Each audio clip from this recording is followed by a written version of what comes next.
अऊज़ु बिल्लाहि मिनश शैतानिर रजीम बिस्मिल्लाहिर रहमानिर रहीम क़ाल रब्बि इश्रह ली सदरी व यस्सिर ली अमरी वहलुल उक़दतम मिन लिसानी यफ़क़हू क़ौली अल्लाहुम्मा रब्बि ज़िदनी इल्मन रब्बि ज़िदनी इल्मन रब्बि ज़िदनी इल्मा। अस्सलामु अलैकुम बच्चों, तो कैसे हैं आप लोग। उम्मीद करता हूँ तमाम तर बच्चे बखैर आफियत होंगे।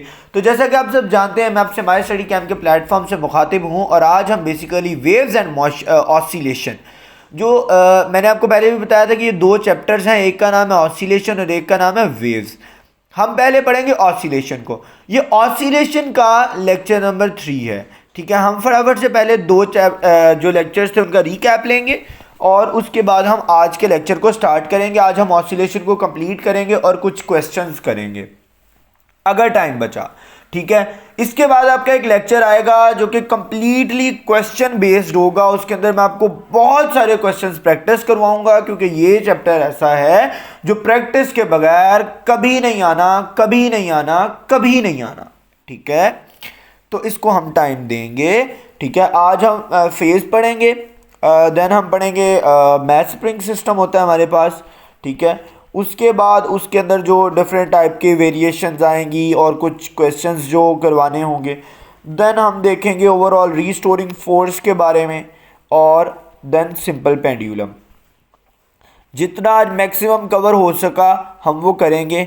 और लास्ट पे एक टॉपिक है variation in values of gravitation, ठीक है, या जी जिसे कहते हैं ग्रेविटेशनल फोर्स, ठीक है। ये मैंने आपको लास्ट टेस्ट में दिया था कुछ पोर्शन, तो अगर तो ये आज कवर हो सका तो करेंगे ज़रूर। अगर ना हो सका, इस जो ऑसिलेशन वाला चैप्टर है ना, इस पे ऑलमोस्ट जो एस्टिमेटेड लेक्चर्स हैं ना वो आपके लगेंगे 5 to 6 लेक्चर्स, बिकॉज ये एक बहुत ज़्यादा कॉम्प्लेक्स चैप्टर्स हैं। दीज आर नॉट लाइक कि आप जैसे हमने वर्क एंड एनर्जी को फटाफट से कर लिया था, रोटेशनल मोशन को फटाफट से कर लिया था, ये वैसे हो जाएंगे, ठीक है।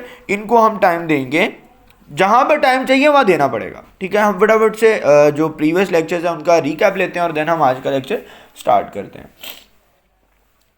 अच्छा बेटा, तो आपने ये बातें पढ़ी थी कि फर्स्ट ऑफ ऑल हमने कुछ इंपॉर्टेंट टर्म्स के बारे में पढ़ा, लाइक ऑसिलेशन, वाइब्रेटरी मोशन, उसके एग्जांपल्स, फिर amplitude, vibration, time period, frequency वगैरह कुछ क्वेश्चंस किए। ये मैंने आपको बहुत इंपॉर्टेंट एक ग्राफ बना दिया था जो कि यूनिवर्सल ग्राफ था, ठीक है। ये आपने याद रखना है, ये table, sorry.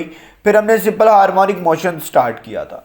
Simple harmonic motion को मैंने जितनी डेप्थ में जाके आप लोगों को समझाया है, उसके अंदर आपको velocity, displacement, angular velocity, instantaneous velocity, sorry instantaneous displacement, instantaneous acceleration, इससे ज़्यादा बच्चों आपको डिटेल किसी ने नहीं बतानी और ना ही रिक्वायर्ड है। ये मैंने आपको मैक्सिमाइज करवाया, जितना मतलब आपको ज़रूरत थी ना उतने से तो मैंने थोड़ा सा ज़्यादा ही करवाया आपको, ठीक है।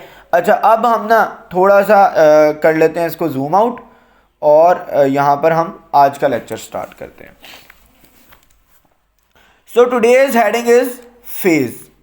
क्या है आज की हेडिंग, क्या है?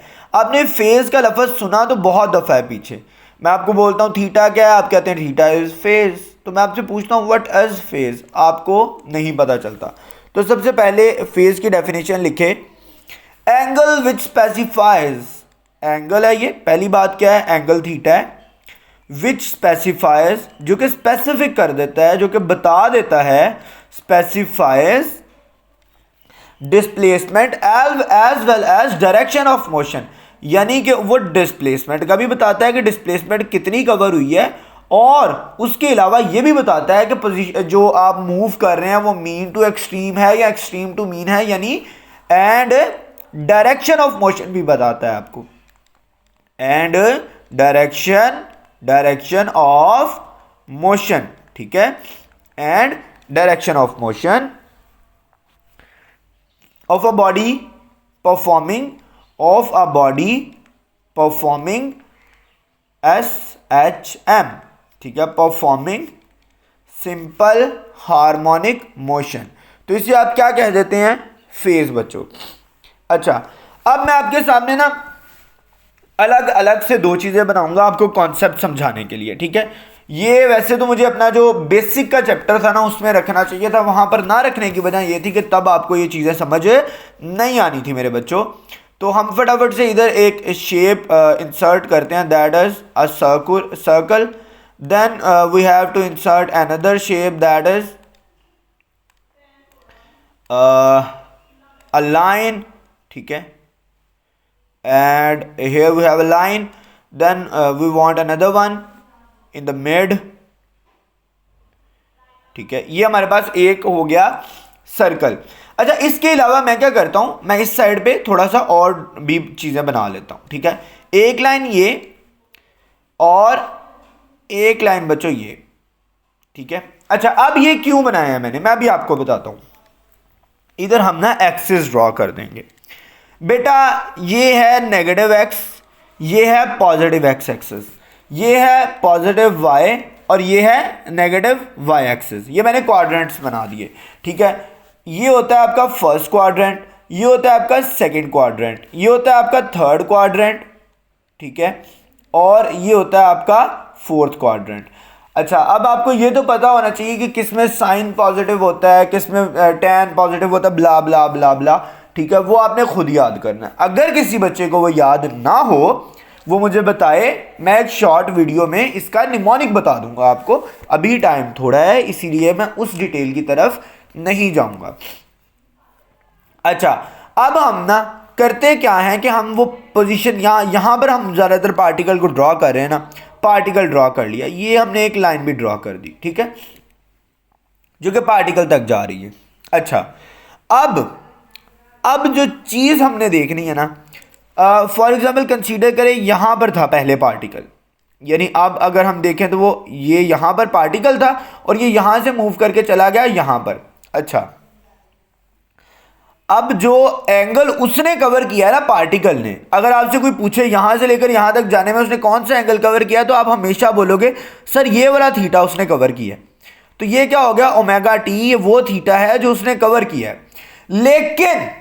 लेकिन बच्चों एक थीटा और पाया जाता है जिसको हम कहते हैं with respect to x axis, ठीक है, वो ये होता है जो कि हम लेते हैं फाई, ठीक है, फाई। अच्छा, ये होता है फाई। अच्छा, जो ज़्यादातर हम एंगल ले रहे होते हैं ना, देखो अगर हम इस तरह रखें क्वाड्रेंट्स में बता रहा हूँ, यहाँ पर थीटा, ठीक है, अगर आप पूछो यहाँ पे फाई किधर है, मैं बोलूँगा यहीं पर ही मौजूद है, ठीक है, क्योंकि वो पॉजिटिव एक्स एक्सिस के साथ है, ठीक है। फाई यहीं, सॉरी, वो करीबी जो एक्सिस है उसके साथ जो भी एंगल बनाएगा वो फाई होगा। इधर मैं पूछूं तो इधर जो आपका थीटा है ना बच्चों, हम ये स्टार्टिंग पॉइंट ले रहे हैं, ये याद रखना, यहां से यहां पर गया, ठीक है। तो इसने क्या किया कि जो थीटा कंप्लीट किया वो भी वही है और फाई भी वही है। अब मैं जरा इसको रिमूव करके ना समझाने की कोशिश करता हूं, एक मिनट रुकें। अच्छा, अब थीटा कितना हो गया, थीटा उसने यहां से यहां तक कवर कर लिया, लेकिन फाई क्या है, मैंने बोला फाई वो होगा जो करीबी एक्सिस के साथ होगा, वो एक्स एक्सिस के साथ होना लाजमी नहीं है। लेकिन जो थीटा है वो यूं समझ लें कि हम यूजुअली स्टार्ट ही एक्स एक्सिस से करते हैं, तो एक्स एक्सिस के साथ होना लाजमी। ये कॉन्सेप्ट के तौर पे नहीं, रट्टे के तौर पे ये बात याद कर लें, ठीक है। कॉन्सेप्ट तो नहीं है, कॉन्सेप्ट तो यही है कि आप नहीं कहेंगे इसको एक्स एक्सिस के साथ नहीं, बल्कि इनिशियल पोजीशन से लेकर जितना उसने कवर किया वो थीटा होगा, और करीबी एक्सिस के साथ इतना ये जो एंगल बन रहा है ये क्या आपके पास फाई है। अब मैं इन दोनों लाइंस को रिमूव कर देता हूं, ठीक है। ये हो गया सेकंड क्वाड्रेंट के अंदर। अच्छा बच्चों, ओवरऑल तो आपको ये कॉन्सेप्ट थोड़ा बहुत समझ आ गया होगा, ठीक है। अच्छा बच्चा, यहां पर हम लिखते हैं इनिशियल फेज मेरे बच्चों। तो जो इनिशियल फेज है ना आपका, ठीक है, वो कब पूछ रहा है, एट टाइम, जब टाइम कितना है, 0 है। तो बेटा आपका इनिशियल फेज कितना होगा, वो होगा फाई। वो फाई क्यों होगा, देखो जब टाइम 0 है ना तब पार्टिकल हम यहां से स्टार्ट ले रहे हैं, जब हम यहां से स्टार्ट ले रहे हैं तो जब टाइम 0 है हमारा मतलब यही है, हमारे लिए इस कंडीशन में टाइम 0 इस जगह पर है, ठीक है। उसके बाद यहां पर टाइम 0 है तो हम फेज कितना ले रहे हैं, इनिशियल फाई। और अगर हम फेज देखें, फेज एट टाइम टी, जब टाइम कितना हो गया है, टी, फेज एट जब टाइम 0 पर है, फिर लिखें फेज एट टाइम टी, तब कितना होगा बेटा, तब ये हो जाएगा थीटा। क्यों, क्योंकि टाइम टी का मतलब है ये वाला, यहां पर आ गया, और यहां पर इसने कितना कवर कर लिया था, थीटा कवर कर लिया था ओवरऑल बच्चों, ठीक है। और टोटल फेज की बात करें तो टोटल फेज आपके पास हमेशा आएगा ओमेगा टी प्लस फाई।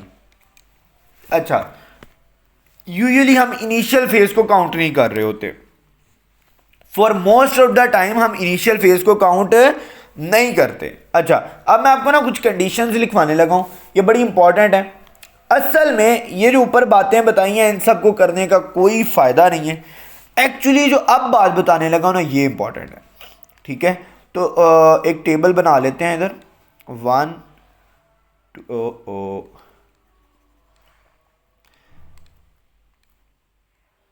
2, ठीक है, उसके बाद 3,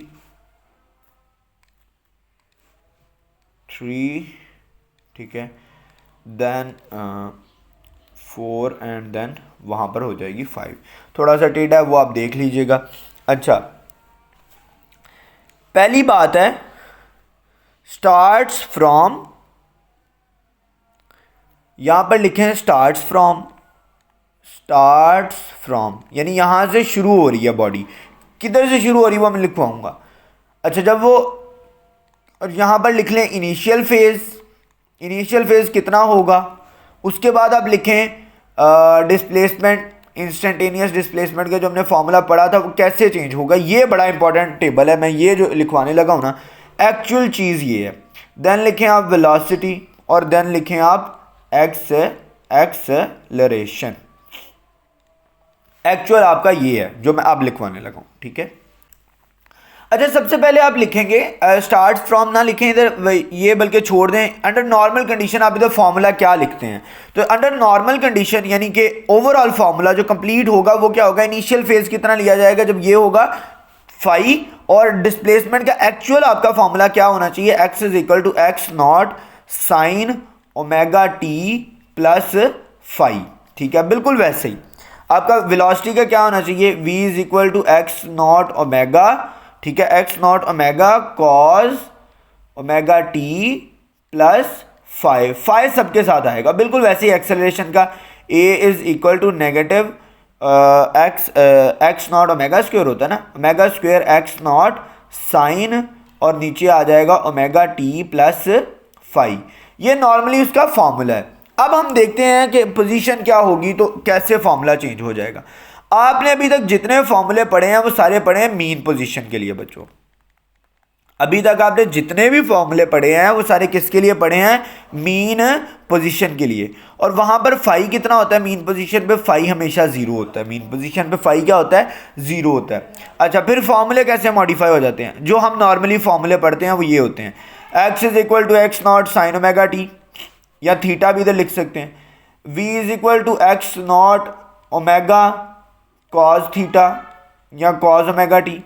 ठीक है, और बिल्कुल वैसे ही आगे आ जाएगा acceleration is equal to negative x not omega square cos sine omega t. मैंने आपको ये वाले फॉर्मूले ड्राइव करना सिखाए थे। अच्छा, लेकिन एमसीक्यू जो आता है एक्चुअल चीज़ है, एमसीक्यू क्या आता है बेटा, एमसीक्यू आएगा एक्सट्रीम पोजीशन के बारे में। अगर वो क्या कह रहा है कि बॉडी किधर है, एक्सट्रीम पोजीशन से, और वो मूव किस तरफ कर रही है, मीन पोजीशन पे। मैंने आपको एक एमसीक्यू पहले इसका करवाया हुआ है। अगर बॉडी एक्सट्रीम पोजीशन से मीन पोजीशन की तरफ बढ़ रही है तो तब फाई कितना होता है मेरे बच्चों, फाई होगा 90। एक्सट्रीम पोजीशन से अगर वो मीन पोजीशन की तरफ मूव कर रही है तो वो फाई कितना होगा बच्चों, 90 होगा। इसका कॉन्सेप्ट भी होता है लेकिन उसमें जाने की जरूरत नहीं है। तो ये हो जाएगा एक्स इज, फॉर्मूला हो जाएगा x is equal to x not sine, क्या साइन आएगा, नहीं बेटा साइन नहीं आएगा यहां पर, बल्कि क्या आएगा, x not cos omega T. Cos omega T क्यों आएगा, मैंने आपको बताया था साइन ओमेगा टी प्लस 90 हो जाए ना, 90 का अगर सम आ जाए तो हमेशा वो शिफ्ट हो जाएगा किसमें, कॉस ओमेगा टी में। बिल्कुल वैसे ही अगर कॉस ओमेगा टी है उसके अंदर प्लस हो जाए 90 तो ये बन जाएगा आपके पास साइन ओमेगा टी या साइन थीटा। बिल्कुल वैसे ही अब वेलोसिटी का फॉर्मूला क्या हो जाएगा, x not omega sine omega T, और उसके बाद acceleration negative x not omega square sine sorry cos omega t. ठीक हो गया, और समझ गए हो कि नहीं समझे? ठीक है, यहाँ पर ये जो एक्चुअली ये एमसीक्यू के पॉइंट ऑफ व्यू से बड़ा इंपॉर्टेंट है, इंपॉर्टेंट फॉर एमसीक्यू। ये फॉर्मूले एमसीक्यू के लिए बहुत ज़्यादा इंपॉर्टेंट है बच्चों, बहुत ही ज़्यादा। बाकी फेज़ का जो कॉन्सेप्ट है, ये भी हम आगे भी डिस्कस करेंगे बहुत सारी जगह पर। इसमें बहुत कुछ है, लेकिन मैं मैथ में लेके नहीं जाना चाहता आपको, इसीलिए मैंने ऊपर भी जो बताया वो भी कंप्लीट नहीं है, अभी उसमें भी बहुत सारी चीज़ें आ सकती हैं। ठीक है, लेकिन वो मैंने जस्ट आपको एक कॉन्सेप्ट के तौर पे, आइडिया के तौर पे बात बता दी है, थोड़ी सी आपको समझाने के लिए कि जेन में बैक एंड कॉन्सेप्ट हो। अगर कोई भी क्वेश्चन जेन में आता है वो आप मुझसे पूछ सकते हैं। ठीक है, अच्छा एक और बात याद रखें, आपने एक टर्म पढ़ी थी फेज डिफरेंस की। ये कहाँ पढ़ी थी आपने? ये आपने चैप्टर नंबर सेकेंड ईयर के चैप्टर नंबर 16 में पढ़ी थी, अल्टरनेटिंग करंट वाले चैप्टर में। फेज डिफरेंस जो होता है ना बिटवीन डिस्प्लेसमेंट एंड वेलोसिटी, मैं इस केस में बात कर रहा हूं सिंपल हार्मोनिक मोशन में। डिस्प्लेसमेंट एंड वेलोसिटी में हमेशा 90 डिग्री होगा। बिल्कुल वैसे ही फेज डिफरेंस लिखना है, डिफरेंट नहीं, difference. Phase difference between velocity and acceleration is 90। अब लास्ट है, ये बड़ा इंपॉर्टेंट है, बड़ा मजे का है। Phase difference between displacement and acceleration, बताओ जल्दी। 90 लिख दूं? लिख दूं 90?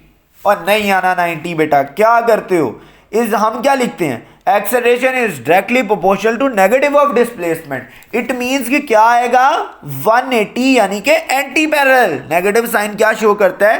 पैरेलल तो है, लेकिन नेगेटिव साइन आ जाए तो इसका मतलब होता है पैरेलल नहीं है, बल्कि क्या है? एंटी पैरेलल है। ठीक है, और अगर आप इसका फेजर बनाना चाहें, फेजर डायग्राम, तो ये होगी, एक यू लाइन बना लें, ठीक है, इस तरफ, और दरमियान में एक बना लें। ठीक है, ये वैसे शॉर्ट ट्रिक है। एक एरो वैसे ये वाला जो है आपके पास एक्स डिस्प्लेसमेंट का होगा, ये एक्सेलरेशन का होगा, यानी दोनों एंटी पैरेलल है, और इन दोनों के परपेंडिकुलर क्या आपके पास? वेलोसिटी है, 90 डिग्री, 90 डिग्री वेलोसिटी। ठीक है, अच्छा इसको आप एक और चीज़ से भी प्रूव कर सकते हैं, ज़रा ऊपर देखें। जो दोनों पैरेलल है उनके साथ फंक्शन भी सेम होंगे, बस नेगेटिव साइन आ जाएगा। एंटी पैरेलल है अगर, तो ये देखो डिस्प्लेसमेंट और एक्सेलरेशन एंटी पैरेलल है, उनका फंक्शन सेम है, बस नेगेटिव साइन आ रहा है। वैसे ही वेलोसिटी इनके क्या है? परपेंडिकुलर है, इसीलिए उसका फंक्शन भी चेंज हो गया। ठीक है, ये चीज़ें आहिस्ता आहिस्ता आप लोगों ने दिमाग में बिठानी है, हम इन पे आहिस्ता आहिस्ता जो है ना पकड़ लेकर आएंगे। ठीक है,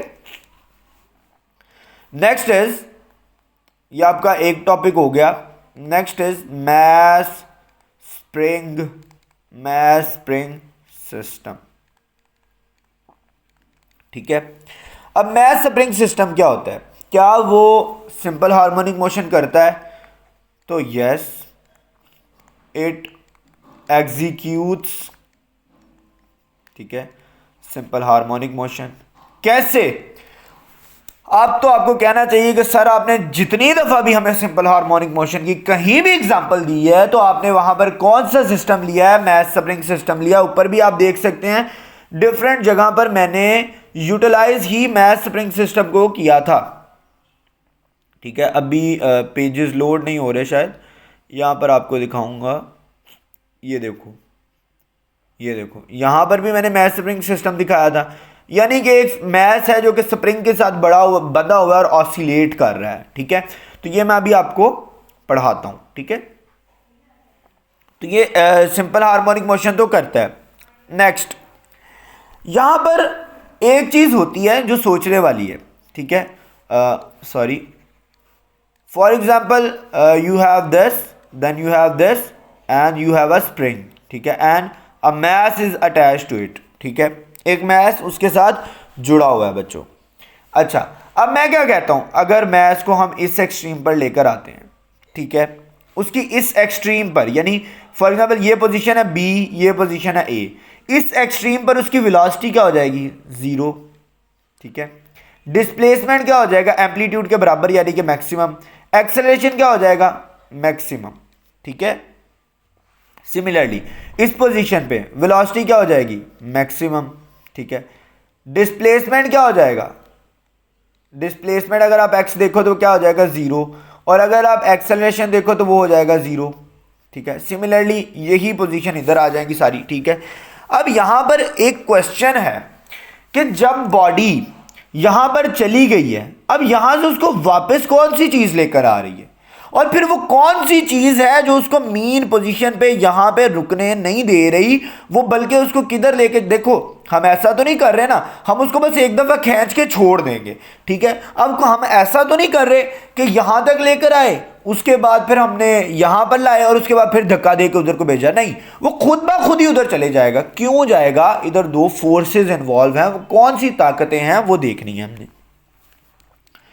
पहली चीज है restoring force,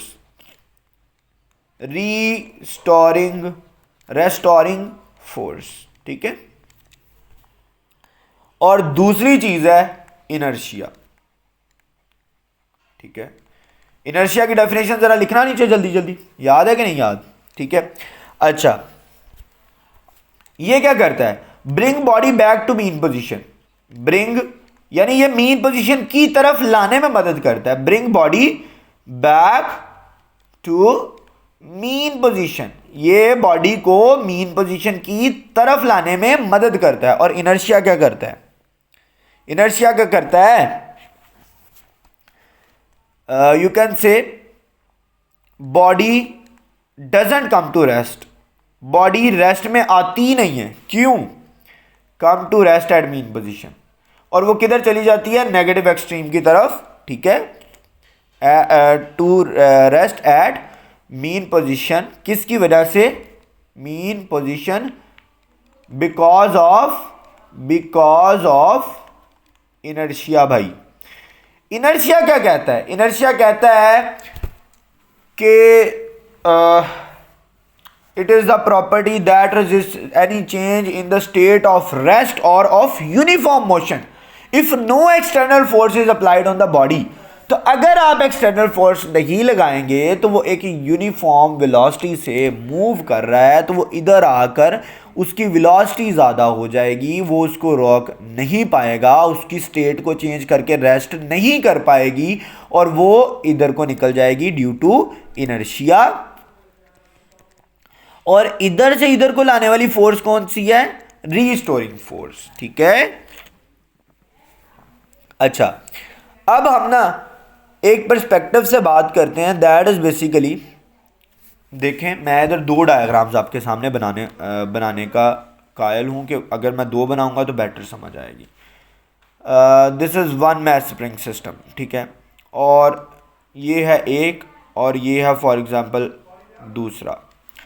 this is your mean position, this is your extreme position, x लिख लेते हैं इधर। ठीक है, this is not like that x. Okay, तो इसको आपने मीन पोजीशन लिख लिया, यहां पर आपने मैस लिख दिया, यहां पर आ गया डिस्प्लेसमेंट कितना है मेरे बच्चों? 0। यहां पर डिस्प्लेसमेंट कितना हो जाता है? एम्पलीट्यूड के बराबर, यानी कि मैक्सिमम। यहां पर डिस्प्लेसमेंट कितना है? 0। यहां पर डिस्प्लेसमेंट कितना हो जाता है? मैक्सिमम। यहां पर बॉडी किधर है? मीन पोजीशन पर। यहां पर बॉडी किधर है? एक्सट्रीम पोजीशन पर। ठीक है, अब बारी है हम देखें कि रीस्टोरिंग फोर्स कहां पर लग रही है और कहां पर नहीं लग रही। अब जरा से कॉन्सेप्ट ज़हन में लाओ। आपने पढ़ा acceleration is directly proportional to negative of displacement, displacement 0, acceleration is directly proportional to displacement, so acceleration is also 0। आपने पढ़ा सेकंड लॉ ऑफ न्यूटन में कि force is directly proportional to acceleration, acceleration 0, क्योंकि मास तो कांस्टेंट है। अगर mass constant है तो फोर्स डायरेक्टली प्रोपोर्शनल है एक्सेलरेशन के। अगर एक्सेलरेशन 0 तो फोर्स भी क्या होगी? 0। तो यहां पर एक्सेलरेशन भी 0, फोर्स भी 0। फोर्स 0 बड़ा मजे का कॉन्सेप्ट है, फोर्स 0। जहां पर एक्सटर्नल फोर्स ना हो और बॉडी किसी स्पीड से मूव कर रही हो तो वहां पर क्या अमल कर जाता है? या रेस्ट पर हो, दोनों सिचुएशन में क्या अमल कर जाएगा? इनर्शिया। इसकी वजह से इनर्शिया आता है। यहां पर आप कहोगे सर एक्सट्रीम पोजीशन पर ये इधर को क्यों नहीं निकल जाता इनर्शिया की वजह से? मैं कहूंगा एक्सट्रीम पोजीशन पर रीस्टोरिंग फोर्स अमल कर रही होती है, वो भी मैं बताऊंगा। अच्छा, दूसरी चीज यहां पर आती है कि यहां पर वेलोसिटी क्या हो जाती है? मैक्सिमम। सिमिलरली एक्सट्रीम पोजीशन की तरफ आ जाए, हम इसको थोड़ा सा उस तरफ को लिख लेते हैं ताकि इधर बेटर अंदाज में लिखा जा सके और हम कंपेयर भी कर सकें। इधर हमने लिखा वेलोसिटी मैक्सिमम है, यहां पर एक्सटर्नल फोर्स लग रही है। कैसे लग रही है पहले वो देखते हैं। यहां पर डिस्प्लेसमेंट क्या है, x is equal to x not यानी कि मैक्सिमम। यहां पर अगर डिस्प्लेसमेंट मैक्सिमम है तो आपने पढ़ा है acceleration is directly proportional to negative of displacement, तो एक्सेलरेशन भी क्या होगी, मैक्सिमम। आपने पढ़ा है force is directly proportional to acceleration when mass is constant, तो फोर्स भी क्या होगी, मैक्सिमम बच्चों। और आपने पढ़ा है जब फोर्स लग रही हो तो इनर्शिया अमल नहीं करता, फोर्स वेलोसिटी बॉडी की इस तरफ कवर हो रही है, फोर्स इस तरफ लग रही है। हमेशा जब फोर्स वेलोसिटी के ऑपोजिट डायरेक्शन में लगे तो क्या होती है, डीसेलरेशन होती है, जिसको आप क्या कहते हो, नेगेटिव एक्सेलरेशन। आपने ये भी प्रूव कर दिया कि acceleration is directly proportional to negative of displacement. यहां आप इसको ऐसे भी लिख सकते हो कि displacement is directly proportional to negative of acceleration. यहां पर डिस्प्लेसमेंट मैक्सिमम है और पॉजिटिव है, और एक्सेलरेशन मैक्सिमम है लेकिन क्या है, नेगेटिव है, और फोर्स मैक्सिमम है, और जिसकी वजह से वेलोसिटी यहां पर क्या हो जाती है, जीरो। मैंने आपको बताया था एक्सेलरेशन कब मैक्सिमम आएगा, अगर समझने वाली बात है, अगर इधर वेलोसिटी है 4, इधर है 0, ठीक है, initial 0, 4 minus 0 over, for example आप क्या ले 1 सेकेंड लगा तो ये 4 आएगा एक्सेलरेशन। लेकिन अगर बॉडी इधर आप देखें वेलोसिटी है 2, अब देखें क्या मैक्सिमम आंसर आएगा, 2 minus 4 over 1 is equal to 2। तो मैक्सिमम आंसर तभी आएगा जब फाइनल 0 हो और इनिशियल की कुछ ना कुछ वैल्यू हो। ये बड़े इंपॉर्टेंट कॉन्सेप्ट्स थे, इनको दिमाग में बिठाना आपकी जिम्मेदारी है। मैं अगर आप चाहें तो इसको एक दफ़ा रिपीट कर देता हूँ। ज़रा देखें, जब बॉडी किधर है, मीन पोजीशन पे, तो डिस्प्लेसमेंट क्या है, 0, एक्सेलरेशन 0, ठीक है, force is directly proportional to acceleration. जब फोर्स भी 0, एक्सेलरेशन 0 होने की वजह से तो इनर्शिया क्या हो जाएगा, इनर्शिया अप्लाई हो जाएगा और बॉडी मूव कर जाएगी टुवर्ड्स नेगेटिव एक्सट्रीम, और यहाँ पर वेलोसिटी क्या हो जाएगी फिर, मैक्सिमम, क्योंकि कोई भी फोर्स अमल नहीं कर रही, रिस्टोरिंग फोर्स क्या है, 0। सिमिलरली यहाँ पर आए हैं तो डिस्प्लेसमेंट क्या है, पॉजिटिव मैक्सिमम, एक्सेलरेशन क्या है, नेगेटिव मैक्सिमम। जब एक्सेलरेशन मैक्सिमम है तो फोर्स भी वेलोसिटी के ऑपोजिट ही होगी, क्योंकि फोर्स की डायरेक्शन एक्सेलरेशन की डायरेक्शन के अलॉन्ग होगी। अगर एक्सेलरेशन देखो, डिस्प्लेसमेंट कवर इस डायरेक्शन में हो रहा है, एक्सेलरेशन जो कि डिसेलरेशन है ना, तो वो इस डायरेक्शन में होगी, तो फोर्स भी इसी डायरेक्शन में लगेगी। क्यों, क्योंकि F is directly proportional to A।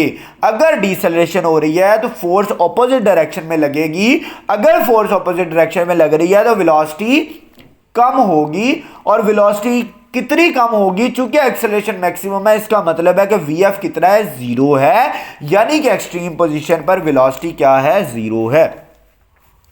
इससे ज्यादा कॉन्सेप्ट इसके अंदर ना चाहिए है ना किसी ने बताना है।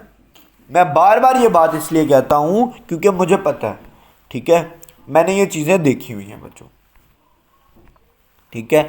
और अगर चलें एक और केस कर लेते हैं ताकि वो भी आपको समझ आ जाए। अगर बॉडी इनर्शिया की वजह से आ गई है नेगेटिव एक्सट्रीम के ऊपर, ये है आपका मीन, ये आप कहते हैं नेगेटिव एक्सट्रीम, ये आप कहते हैं पॉजिटिव एक्सट्रीम, ठीक है। मैं इसको एक्सट्रीम लिख रहा हूं, वैसे हम ए बी लिखते होते हैं ज्यादातर, ठीक है। अच्छा, अब हम देख लेते हैं। अच्छा बच्चों, यहां पर चूंकि इनिशियल वेक्टर क्या था, मैंने आपको बोला था जब भी हम इनिशियल वेक्टर के ऑपोजिट जाएंगे, इनिशियल वेक्टर बॉडी इधर से इधर को मूव की, फिर इधर को मूव की, फिर इधर को मूव की। अब हम इधर को देख रहे हैं, मैंने बोला था जब भी आप इनिशियल वेक्टर के ऑपोजिट जाएंगे तो उस वेक्टर को हम नेगेटिव लेंगे। अब आप इनिशियल वेक्टर आपका ये था, इनिशियल वेक्टर आपका ये था, इनिशियल वेक्टर के आप जा रहे हैं ऑपोजिट, तो अब आपका डिस्प्लेसमेंट क्या आएगा, नेगेटिव। अब आपका एक्सेलरेशन क्या आएगा, पॉजिटिव एक्सेलरेशन आएगा और मैक्सिमम आएगा। और फोर्स क्या आएगी मेरे बच्चों, फोर्स मैं इधर नीचे लिख देता हूं, फोर्स भी मैक्सिमम होगी और पॉजिटिव होगी। अब आप कहेंगे कि सर देखें यहां पर फोर्स आप कैसे कह सकते हैं कि पॉजिटिव होगी, बेटा वो इनिशियल वेक्टर की डायरेक्शन में है, इनिशियल वेक्टर की डायरेक्शन में कोई चीज होगी वो पॉजिटिव, इनिशियल वेक्टर की ऑपोजिट कोई होगी वो नेगेटिव। एक्सेलरेशन भी इसी तरफ है, एक्सेलरेशन की डायरेक्शन भी इसी तरफ है। एक्सेलरेशन की डायरेक्शन क्या होती है? एक्सेलरेशन की डायरेक्शन किस तरफ होती है? चेंज इन वेलोसिटी की तरफ। चेंज इन वेलोसिटी किस तरफ है? Towards the mean position. Acceleration की डायरेक्शन भी यही है, फोर्स की डायरेक्शन भी यही है। ये इनिशियल वेक्टर की साथी है, इनिशियल वेक्टर की जानिब है। अगर कोई चीज इनिशियल वेक्टर की तरफ हो वो क्या होती है? पॉजिटिव। इनिशियल वेक्टर के ऑपोजिट हो वो क्या होती है? नेगेटिव। इस वजह से यहां पर फोर्स क्या है? Positive maximum. एक्सेलरेशन क्या है? Positive maximum. डिस्प्लेसमेंट क्या है? Negative maximum. वेलोसिटी क्या है? जीरो। ये चीज इतनी इंपॉर्टेंट है और मैंने आपको इतने डेप्थ में जाके करवा दी है कि बस इसके बाद आगे अंधेरा ही है। वो कहते हैं ना कि इसके बाद तो फिर वही कहेंगे, वो जो शेर मरवत भाई हैं उनके अल्फाज कि प्रोग्राम तो बढ़ गया, वही सीन होगा इसके बाद, इससे आगे कुछ नहीं है। उनको पॉजिटिव सेंस में लीजिएगा, ये मुराद इससे मर गया लिया जाएगा। ठीक है, नेक्स्ट इज हुक्स लॉ। आपके पास क्या आ गया बच्चों? Hooke's law. अब आप बोलेंगे सर आप तो मुझे सिंपल हार्मोनिक मोशन पढ़ा रहे थे और उसमें आप मैथ स्प्रिंग सिस्टम पढ़ा रहे थे, तो मैं आप इधर किधर आगे? मैं बोलता हूं एक मिनट मेरी बात सुना करो, पहले हुक्स लॉ की डेफिनेशन लिखो। हुक्स लॉ क्या कहता है? It states applied force, force आ गई, हमने ऊपर फोर्स को डिस्कस किया। Applied force is directly proportional. Applied force is directly proportional to extension produced in spring. ठीक है, अब आप मुझसे क्वेश्चन कर सकते हैं सर इधर एक्सटेंशन का क्या मतलब है? मैं सारी चीजों को पहले लिख देता हूं बेटा। दिस इज एक्चुअली, हम इधर के हिसाब से देखें तो हम रीस्टोरिंग फोर्स की बात कर रहे हैं। रीस्टोरिंग फोर्स, ये टी है इधर, ठीक है, फोर्स की बात हो रही है। इधर आप एक्सटेंशन की बात करें तो इधर हम डिस्प्लेसमेंट की बात करें, कितना डिस्प्लेसमेंट उसने कवर किया है। ठीक है, और स्प्रिंग वो बेसिकली जो मैथ के साथ स्प्रिंग लगा है। अच्छा, पहले सबसे हम बना लेते हैं कि रिलेशनशिप क्या कहता है। Relation F is directly proportional to X। ठीक है, F क्या है? Directly proportional to X। ठीक है, अच्छा यहां पर मैं कुछ चीजें और भी डिस्कस करूंगा लेकिन अभी नहीं, अभी रुक जाएं।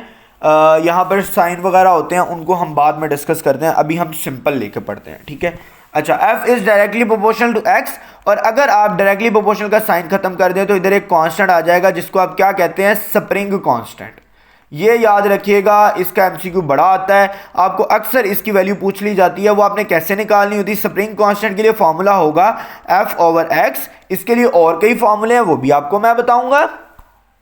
अच्छा, अब इसके बाद ना हम एक ग्राफ बना लेते हैं इसी के बारे में। ठीक है, हम एक ग्राफ ड्रॉ कर लेते हैं एंड वेयर इट इज ये रहा। ठीक है, X एंड Y। ठीक है, ये आपके पास ग्राफ हो गया।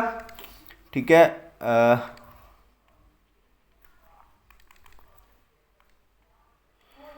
एक सेकेंड, हाँ ओके। अच्छा, ये आपके पास हो गया ग्राफ। अब इधर हम ना लेबलिंग कर लेते हैं आपके पास क्या क्या है इसमें। You have force and you have extension that is X। Graph कैसा है? सिंपल ग्राफ है, हजारों दफा पढ़ाया, डायरेक्टली प्रोपोर्शनल का ग्राफ ये होगा। क्वेश्चन ये है इस ग्राफ का एरिया क्या दे रहा है और इस ग्राफ का जो आपके पास होता है स्लोप क्या दे रही है। स्लोप का फॉर्मूला क्या होता है? स्लोप का फॉर्मूला होता है delta y over delta x, और एरिया का फॉर्मूला क्या होता है? Area of triangle. अगर आप देख लें, आप तो अभी उसमें ना जाएं, एरिया का फॉर्मूला लिख लें लेंथ मल्टीप्लाई बाय विड्थ। वैसे तो इधर ट्राइंगल का लगेगा, वो हम आगे जाके ये चीज़ें करेंगे, लेकिन अभी इसको इतनी डेप्थ में जाने की जरूरत नहीं है। तो ज़रा लिखें स्लोप क्या निकल रही है? F/X, Y पे F/X। तो ये कितने के किसके बराबर आ रहा है? स्प्रिंग कांस्टेंट के।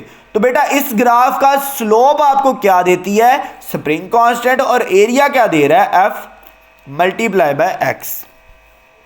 सोचो क्या दे रहा है बेटा? ये बनती है आपके पास पोटेंशियल एनर्जी। ये आपने कहां पर फॉर्मूला पढ़ा है?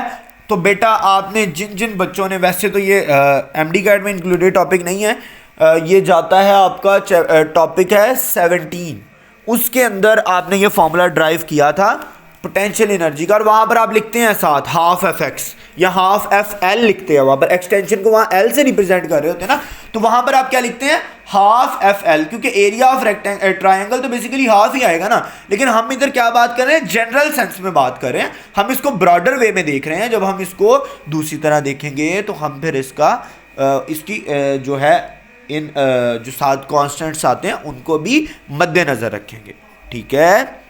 अच्छा, अब कुछ क्वेश्चंस, चलें हम क्वेश्चंस बाद में ही करेंगे।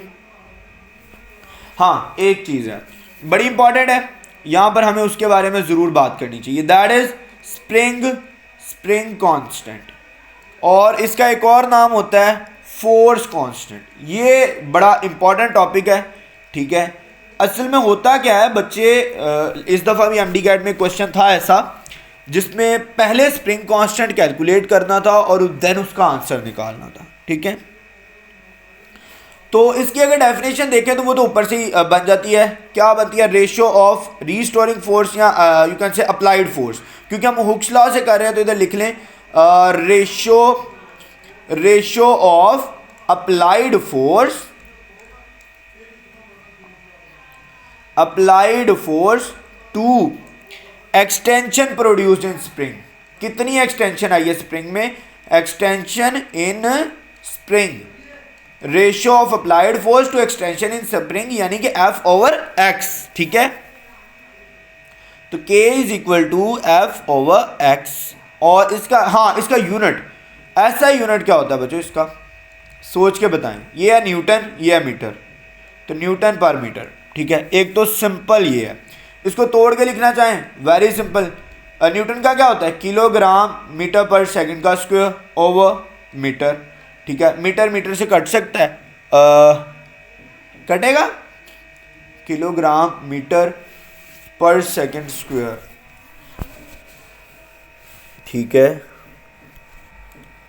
एक सेकेंड ना, मिस्टेक कहाँ पर हो रही है, किलोग्राम मीटर पर सेकंड स्क्वायर ओवर मीटर, तो मीटर से बिल्कुल कट जाएगा और ये बन जाएगा किलोग्राम सेकंड स्क्वायर। अच्छा, यहाँ पर अगर कोई मिस्टेक हो तो मुझे बता दीजिएगा, मुझे वैसे इसमें लग रहा है कि शायद कोई मिस्टेक है, ओवरऑल ठीक है,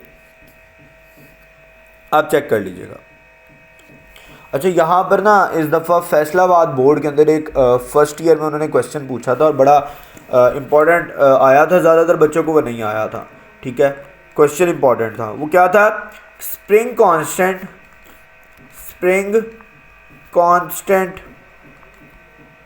हैव सेम यूनिट्स विद, यानी कि स्प्रिंग कांस्टेंट के यूनिट सेम होते हैं, हैव सेम यूनिट्स विद, किस क्वांटिटी के साथ उनके यूनिट मिलते हैं, तो with surface tension, surface tension के have same unit as surface tension, surface tension के और स्प्रिंग कांस्टेंट का यूनिट क्या होता है मेरे बच्चों, सेम होता है, ठीक है, ओके। नेक्स्ट हम देखते हैं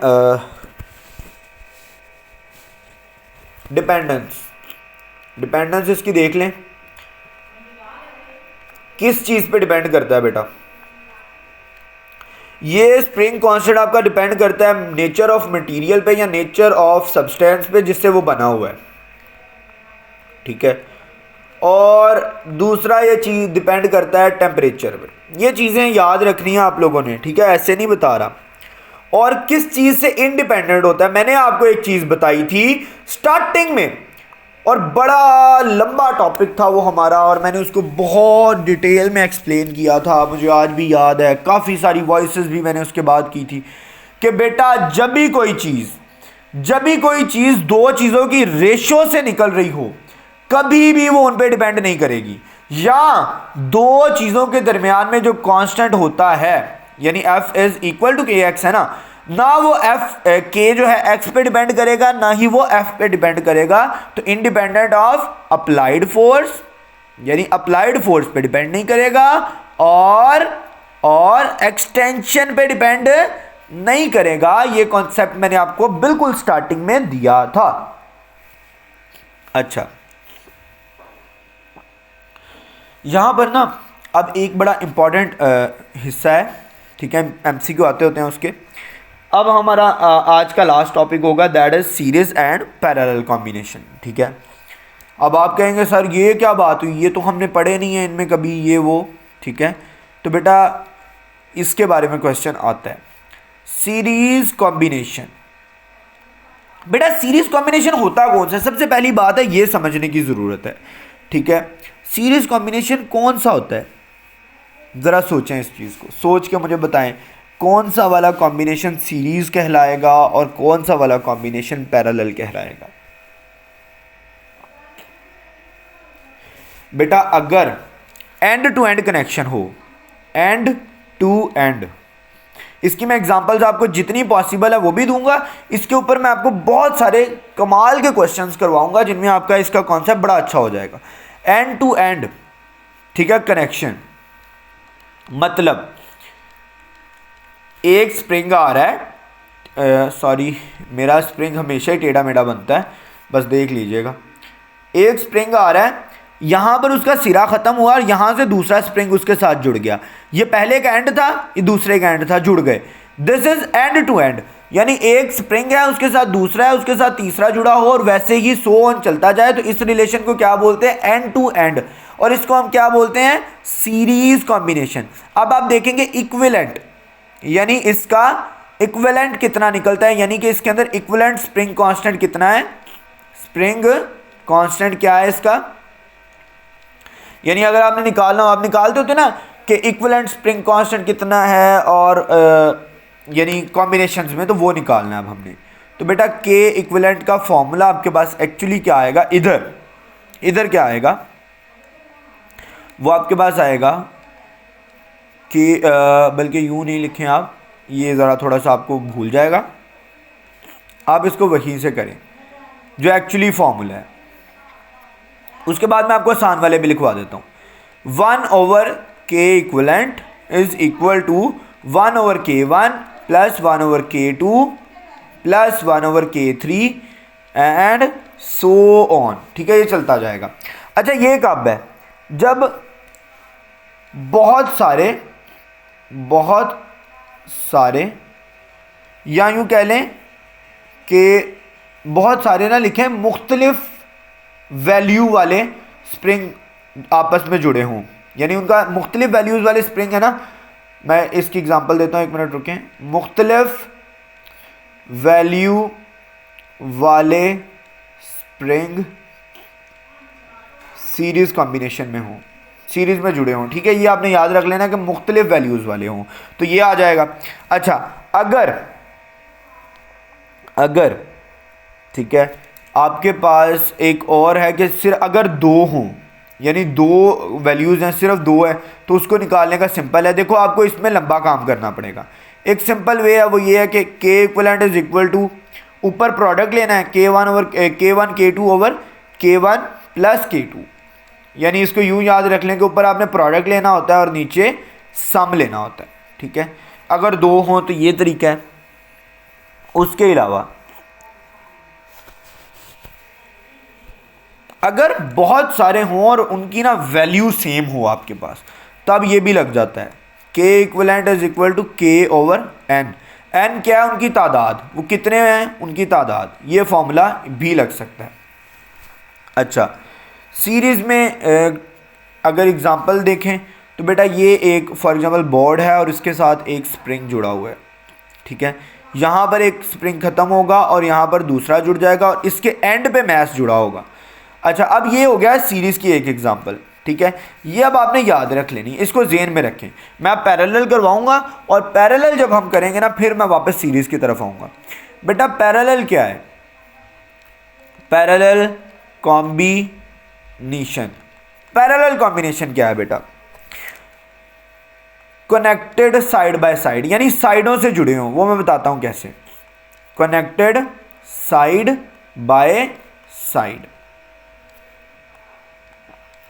बेटा इस तरह के कॉम्बिनेशन को आप क्या कहेंगे, यानी मैं आपको सिंपल बताऊं ना, पैरेलल आप इसे कहेंगे, ये देखो ये है और ये है, आपस में नहीं जुड़े हुए, एक तरफ से एक चीज़ के साथ लगे हुए हैं और दूसरी तरफ से मैथ्स के साथ जुड़े हुए हैं। ठीक है, ये बस आपने याद रख लेना है कि वो आपस में नहीं जुड़े होंगे, वो डायरेक्टली मैथ्स के साथ सारे के सारे जुड़े होंगे। अच्छा, अब मैं आपको एक एग्जांपल देता हूँ, आपने मुझे कमेंट डाउन करना है कि क्या ये सीरीज़ है या ये आप कह लें कि क्वेश्चन है आपके लिए। इसको मैं नेक्स्ट में एक्सप्लेन करूँगा, ठीक है, बल्कि आप कमेंट करें, उसके बाद मैं अभी आंसर करता हूँ।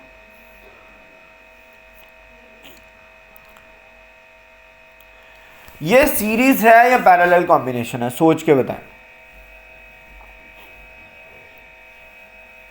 आंसर इज बेटा ये पैरेलल है। ये क्या है? पैरेलल है। क्यों पैरेलल है बेटा? देखो, मैंने आपको बोला है इसको याद रखने का सीधा तरीका है कि वो एक तरफ से स्पोर्ट के साथ जुड़े हों और एक तरफ से मैथ्स के साथ।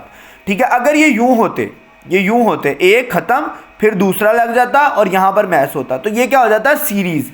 अभी ये सीरीज नहीं है, ये दरमियान में मैथ्स आ गया, तो ये आपको यूं कंफ्यूज करेंगे बार बार। अब इनके आगे इक्विवेलेंट निकालने हैं, बिल्कुल वैसे ही फॉर्मूले हैं इसके भी, लेकिन बस इसके रिवर्स हो जाएंगे। के इक्विवेलेंट निकालना है, अगर सेम टाइप के काफ़ी ज़्यादा है, एन है, तो उनको एन के कर दें जितनी उनकी तादाद है। अच्छा, अगर दो हैं तो उनका फॉर्मूला है K1 plus K2 and so on, और यही सिंपली फॉर्मूला तीसरे का भी लग जाएगा, यानी जिसमें डिफरेंट हमने यूज़ किए थे। अच्छा, अब ना यहाँ पर एक चीज़ है, यहाँ पर लिखें इन सीरीज इन पैरेलल। बेटा हम किसी चीज़ को सीरीज और पैरेलल में लगाते क्यों हैं? उसकी वजह होती है उसकी वैल्यू को कम ज़्यादा करने के लिए। किस लिए लगाते हैं? वैल्यू को एक सेकेंड, कम या ज़्यादा करने के लिए। आप लिख लें वैल्यू को कम या ज़्यादा करने के लिए, मैंने तो ठीक नहीं लिखा।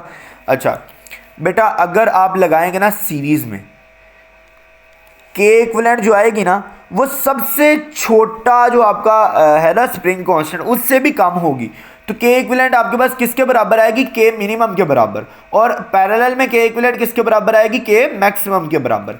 यानी इसमें के इक्विवेलेंट की वैल्यू डिक्रीज करने के लिए सीरीज में लगाएंगे, और अगर आपने इंक्रीज करनी है उसकी वैल्यू तो आप पैरेलल में लगाएंगे। ठीक है, यानी कि अगर इसकी एग्जांपल भी समझ लें, फॉर एग्जांपल एक ये है, ये स्प्रिंग लगा हुआ है और ये इसके साथ है मैस। ठीक है, सिमिलरली यहाँ पर भी है, एक स्प्रिंग लगा हुआ है, यहाँ पर मैस लगा हुआ है, यहाँ पर फिर एक स्प्रिंग लगा हुआ है। ठीक है, और ये स्पोर्ट है। एक सीरीज है, एक पैरेलल है। ठीक है, अच्छा वैल्यू मैं इनकी सिंपल रखता हूँ, 2 इसकी है और 2 ही इसकी है, 2 इसकी है और 2 ही इसकी है। अब क्या होगा? बल्कि ऐसे नहीं करें, 2 से आपको नहीं समझ आएगा, 2 4 कर ले, 2 4, 2 इसकी, 2 इसकी, 4 इसकी, 4 इसकी। ठीक है, अब जरा फॉर्मूला पुट करें। इसका के इक्विवेलेंट कैसा होता है बेटा? ऊपर प्रोडक्ट नीचे सम। प्रोडक्ट कैसा है? 4 multiply by 2 over 4 plus 2, 4 multiply by 2 is equal to 8, 8 over 6। Answer कितना आ रहा है? 2 के साथ कट करें 4 ओवर 3, 4 ओवर 3 आंसर आया। ठीक है, अच्छा सिमिलरली अब इसका निकाल लेते हैं। के इक्विवेलेंट क्या आ रहा है? 1 plus 2, simple, K1 plus K2। तो के इक्विवेलेंट कितना आ गया? 6 आ गया। अब इसका सबसे बड़ी जो के की वैल्यू थी वो थी 4, तो ये 4 से भी इसका आंसर क्या आया? ज़्यादा, 6। और इसकी सबसे छोटी वैल्यू थी 2। आप अगर 4 को 3 पे डिवाइड करें ना, तो ये आपके पास आंसर आएगा 1.1 या 1.2 के करीब करीब, या 1.3 होगा, हाँ 1.3 के करीब आएगा। तो ये 2 से भी कम आया है। तो इसका आपने याद रखना है कि अगर आप सीरीज में लगाते हैं तो सबसे छोटी वैल्यू से भी कम आंसर आएगा। ये पता है क्यों बता रहा हूं? ये कॉन्सेप्ट के लिए बता रहा हूं, नीचे उर्दू में लिख लें कि ये कॉन्सेप्ट के लिए है। अगर आपको कभी भी सीरीज या पैरेलल का क्वेश्चन आ जाए तो आप ये इससे जज कर सकते हैं कि आपका आंसर ठीक आया है या गलत आया। अगर सीरीज हुआ तो आपका आंसर जो उधर सबसे छोटी दी गई है ना स्प्रिंग कांस्टेंट, उससे भी कम आएगा। और अगर ये अगर ये पैरेलल हुआ तो फिर आपका जो आंसर आएगा ना वो उधर दी गई सबसे बड़ी वैल्यू से भी ज़्यादा होगा। ठीक है, बिल्कुल वैसे जो मैंने अभी प्रूव किया है। यहाँ पर 4 से भी ज़्यादा आया है 6, यहाँ 2 से भी कम आया है 1.3 है, अप्रॉक्स लिख ले 1.3, शायद गलत भी हो सकता है, तो ये आपने देख लेना।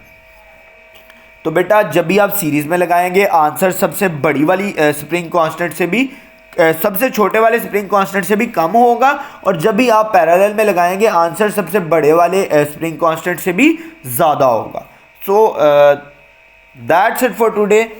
ठीक है, इंशाल्लाह आपसे नेक्स्ट लेक्चर में मुलाकात होगी बहुत सारे क्वेश्चंस के साथ। आज जुमा भी, आप सबको जुमा मुबारक। अल्लाह ताला आप सबकी ज़िंदगी को जो है खुशियों से भरे और आप सबको कामयाब करें। अल्हम्दुलिल्लाह कल रिज़ल्ट आया और मैं काफ़ी खुश हूँ, बिकॉज़ हमारा जो बच्चा था एक, वो क्योंकि लास्ट ईयर हमने ज़्यादा बच्चों को नहीं पढ़ाया था, ठीक है, लेकिन उनमें से ही हमारा एक बच्चा जो था, अभी यूएचएस ने तो वेरीफाइड लिस्ट नहीं लगाई, लेकिन जो सज़ैब की लगी है उसमें से जो हमारा बच्चा ना, उसकी ओवरऑल सेकंड पोजीशन आई है।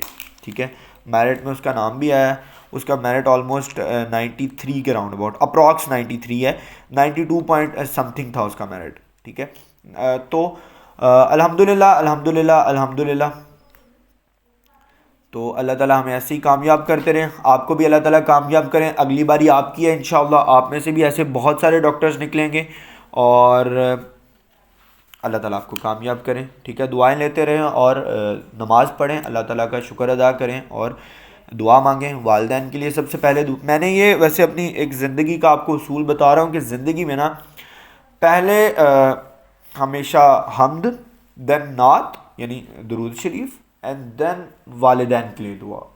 उसके बाद आप जो दुआ करेंगे ना, दैट विल बी, यानी कि ये बात लोहे पे लकीर वाली बात हो जाती है कि वो कबूल होने के चांसेस बहुत ज़्यादा होते हैं, बहुत ही ज़्यादा।